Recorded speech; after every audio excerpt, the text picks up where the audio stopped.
Welcome back to the channel, everyone. And I just finished airbrushing, and so I figure why not do a quick video on how I clean my airbrush. I have cycled some thinner through the airbrush a couple times to get the paint that was in there out, but I left some thinner in there just to let it rest while I got everything else cleaned up and ready to go.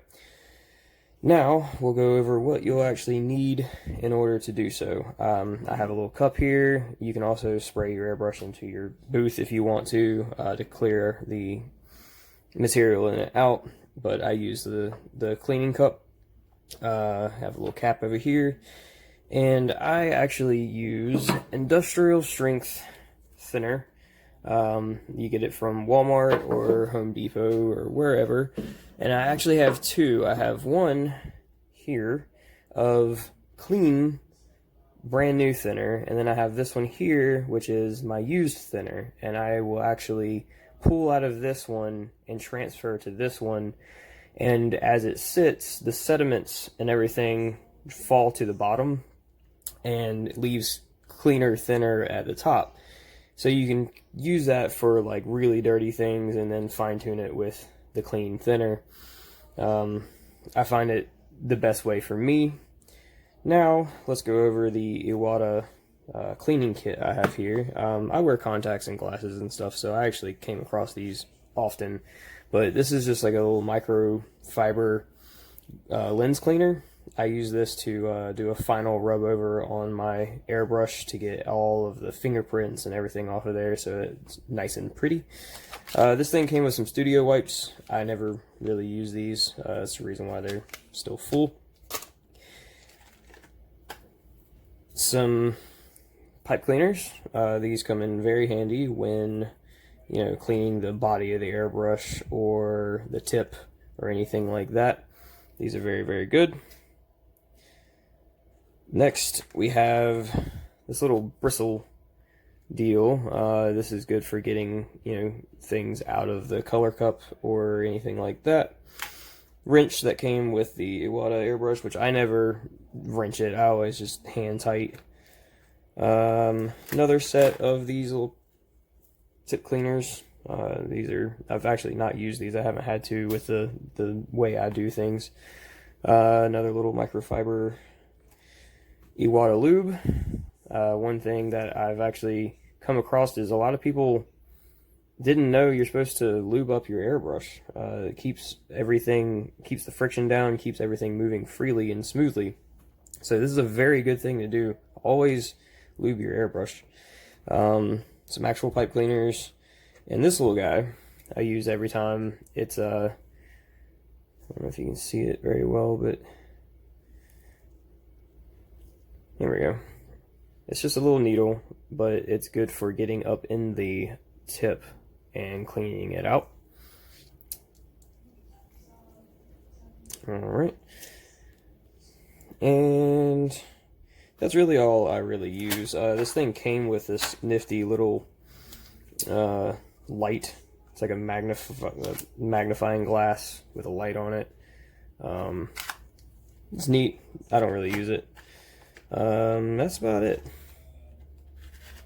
And a Iwata nozzle wrench, which I don't ever have to use because of the way that I actually do this. So now let's get down to actually cleaning the airbrush. Okay, first up, let's go ahead and expel the cleaner from the airbrush. And I must add, wear gloves whenever you're cleaning your airbrush. You're still using lacquer thinner, and it's always a good idea to do so. So now let's disassemble the airbrush by removing the back.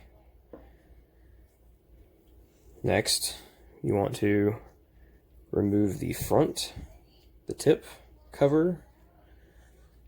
And what I like to do is I actually like to remove the tip from the tip and clean that part separately as things get stuck up in there. Get this out of the way. Next, remove the tip. There's the tip. And then you undo the chuck, which I actually just remove the chuck usually. And then you push forward. The reason being, if you pull out, any paint that is left on the nip or on the needle will pull through the body of the airbrush instead of going out, which is the way it usually goes. So pull out, and now we just have the body of the airbrush. Every once in a while, like every blue moon, I will actually pull the back out and clean the whole thing. As I've done that here in the last little bit, I won't be doing that in this video, but you don't really need to do that a lot. All it is a spring that keeps tension on the trigger here that keeps it bouncing back. So now let's go over the actual cleaning process. Once again, clean, dirty. Pipette, pull some thinner, run through the body, over the body. If you're going to soak the body, which I do after using, say, like 2K or anything like that, I would take the seal out, as they tend to swell if you leave them in thinner, but just bathing it, I wouldn't really worry a whole lot. I don't know if you can see that, but you can see the paint that's on there just getting melted off of there. And then you just take a paper towel, wipe it clean, make sure you get down in the thing. Sorry for the noise there.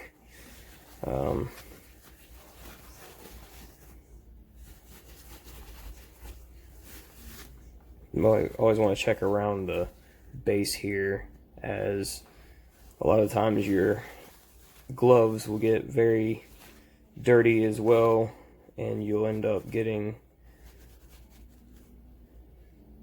paint on there too. And I'm very OCD when it comes to cleaning my airbrush, so I always make sure that it's spotless everywhere.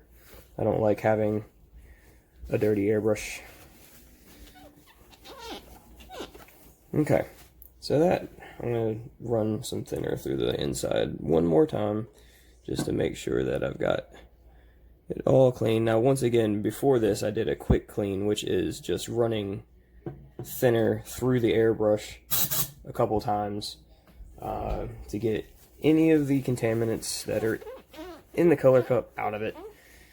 And it also helps with the tip cleaning and all that good stuff, because it runs thinner through it at a good pressure at that, so therefore you're going to get most of it off, which makes the cleaning part a lot easier.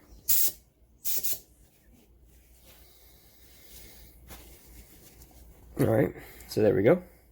We have the main body cleaned off. Now I'll take my microfiber here and clean off all those little streak marks. That's why this is actually good. Cleans up all the streak marks, gets it all off of there. Okay, so now we have a clean body. Next, let's take care of the remaining pieces, starting with the needle. The needle gets mainly cleaned whenever you run thinner through your airbrush to do a quick clean, but I like to run some thinner down it very slowly, let it eat away at anything that's on there, and then take your paper towel. Always pull away from you, as if you do not do that, you risk stabbing yourself. Nobody wants that, especially yourself. And there we go. Now we have a clean needle. Next, we will tackle the tip, which has a little bit of oil on it, or lube on it, from the last time I cleaned it. So get it off of there. You want to hold firmly, get some thinner, and put it through the center of the tip, let it run through the inside, and let it wash anything that's in there out. And what I like to do is take a pipe cleaner, this one in particular, for reasons, and put it on there, give it a good spin, just clean that thing out real good, and then take my tip cleaner and I actually run it up through the back side, out the front, and just work it around just to get that thing real opened up, real cleaned out for the next use. And then, simple, just dry it off and set aside for the next one. Next, we have the tip. I do it similar to what I just did the other tip, where I just put some thinner through, and what this does is it actually makes it run down the inside walls. And then I take the biggest of the pipe cleaners and I actually run it through like this. You just get any paint that's on there off. And there you go, you can see that's super clean. Dry it off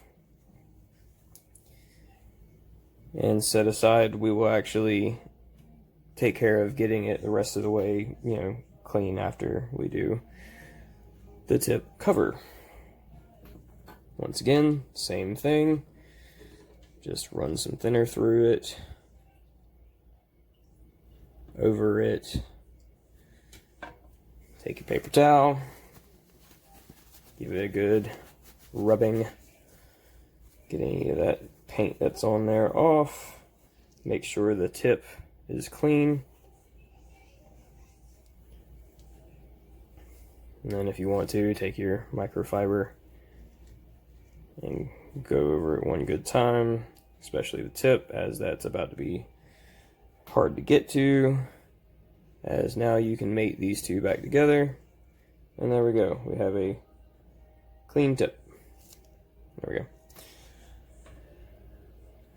The chuck never gets dirty, so you don't have to worry about that. Now for Mr. Cap. It always gets super dirty. I use a cap whenever I am painting. Keeps the paint in there, keeps it from going everywhere. So what I'd like to do is I like to fill it, let it eat for a minute, and then what I do is turn to the side and kind of waterfall thinner down the sides to let it eat away at where it mainly gets all crudded up, which is the lip. And then, you guessed it, like before, paper towel, get good in there, especially on the inside, get it good and clean. And then I like to take it, put my finger here, press and run along the edge with the paper towel.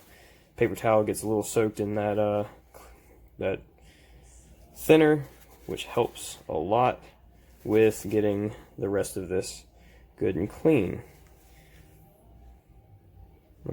I am, once again, an avid believer that every piece of your airbrush needs to remain clean. Needs to be maintained. A good paint job starts with a good, clean airbrush. There we go. Now, just for giggles, let's look over the rear here and make sure that there's nothing on it. I see a little bit of paint right there, so I will get some thinner, run it all over the outside of this. Alright, tip it back the other way, paper towel, and clean. Okay. Now, some of this might be overkill, but I like a clean airbrush. At this point, we are now done with the lacquer thinner, so I will reset and be back in a second. Okay, so now that we've got some of the things cleaned up here, and we have each individual cleaned part, now let's reassemble and lube up our airbrush. Now, the first thing I like to do is I like to take the tip, a little bit of lube, and I like to place just barely just a little dab right there on where it sits inside the airbrush. It just makes it where you have no metal to metal contact without some lubrication. Take the airbrush, put it in there. There we go. See if I can focus. There we go. Put it in there and then give it just a little bit of a twirl to get that lube nice and everywhere. What I also like to do is take a little bit of lube and just place a little dab right there on the thread. Once again, so that you have no metal to metal without lubrication. Take the tip, cover, place over, and now once again, I only do this hand tight. It's all you really need. I never run into issues with it leaking or coming out or falling off or anything like that. I think wrenching it's a little overkill. There we go. Now, what I like to do is, if any of that lube was in there, and just get it out. Next, I like to take just a little dot of this lube and drop it down in the body where it comes in at, and then one behind the trigger. What this does is it just makes it where, once again, no metal to metal without lubrication. Give it a little work. Make sure that it's nice and free moving. Should move very, very easy. No fight on there. And now for the needle. We have the needle here, and what I like to do, it doesn't take a lot. You can definitely overload it very quickly, but I like to take just a little bit. I'll wipe it off one good time first. Whoop. And just a little bead all the way down the body of the needle. And now we are done with our lube. Put it off to the side. Start from the back. I'm shaky, so if I can do it, you can do it. And you work it in a circular motion as you're going in. Pull out just a little bit in, just to make sure you're coating that entire needle with lube. Chuck on, and finally rear tail on where it's supposed to be. A little bit more. There we go. And now we have our clean, rebuilt airbrush ready for the next use. And this is a good way to prevent any kind of mishaps with your paint job on the next use, because there's no question about it that you have a clean airbrush. Once again, any of that lube, you just want to go ahead and spray. Make sure you get it all out. The extra out. But once again, it's super free, super easy to move. Put your cap on. That's how you clean an airbrush. Thank you everyone for watching this video. A like and subscribe would be appreciated if you enjoyed it, and I'll see you in the next one.